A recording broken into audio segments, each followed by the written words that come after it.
Today's garlic rasam will involve, of course, pieces of chopped up garlic. This is roughly about an inch. So I've chopped them up, about 6 pods. Little sambar podi, you can use homemade or store-bought, doesn't matter.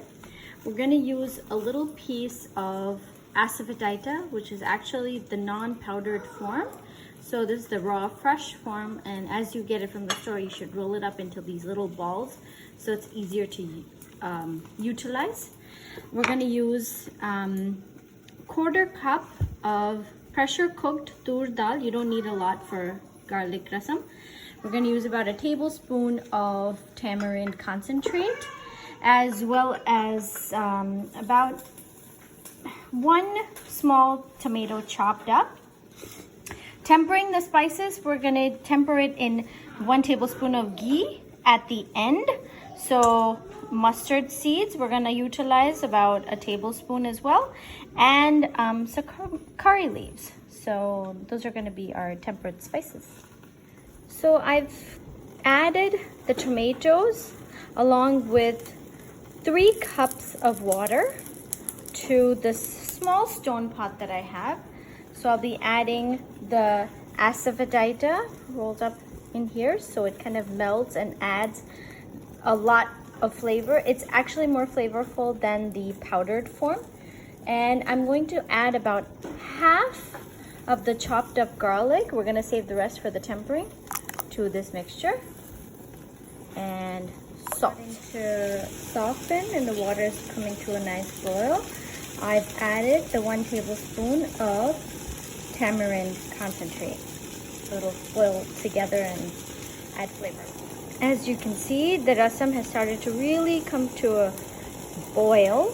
To this, I'm going to add the sambar powder and give it a nice stir.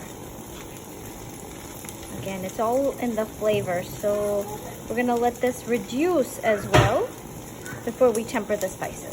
As you can see, the rasam has definitely reduced quite a bit in quantity. We want that, and we're just going to add the lentils, the cooked Bengal gram dal or tur dal that I had already pre-cooked in the pressure cooker, or the Instapot, whichever you prefer. I'm adding about a 1/4 cup to this, and before we temper the spices. Now we're going to temper the spices. So as the ghee or clarified butter melts, we will add about 1.5 teaspoons of mustard seed. Here we go. To this, actually, I would like to add a few cumin seeds as well. So I'm going to add it to that before I add the garlic. I want this the mustard seeds to crackle before I add the remaining garlic chopped up that I have. I'll be adding, you can hear the crackling, add the remaining pods to this, as well as some, I have dried curry leaves. So let it just come together before you shut it off. To the rasam, I'm adding a little bit of powdered gur or brown sugar. Actually, Jaggery or molasses, I should say.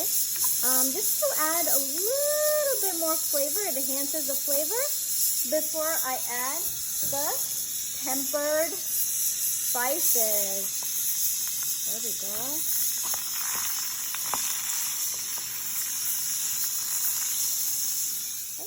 Bye.